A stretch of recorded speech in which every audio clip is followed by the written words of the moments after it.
भाजपाच्या बीड लोकसभा मतदारसंघाच्या अधिकृत उमेदवार पंकजाताई मुंडे आज आपला उमेदवारी अर्ज बीड येथे दाखल करणार आहेत।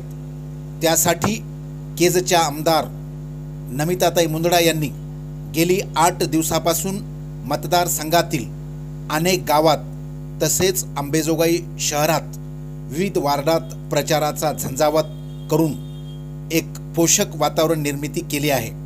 आज केज मतदारसंघातून आमदार मुंदडांच्या नेतृत्वाखाली शेकडो गाड्यांचा ताफा कार्यकर्त्यांना घेऊन बीडकडे निघाल्याचे चित्र दिसत होते।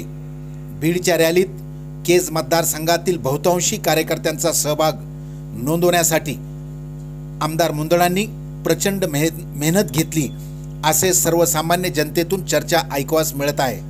पोषक वातावरणाचा पंकजाताईंना किती फायदा झाला निकालानंतर समजेल।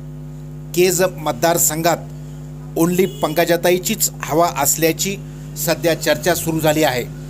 आता पाहू काय होते ते।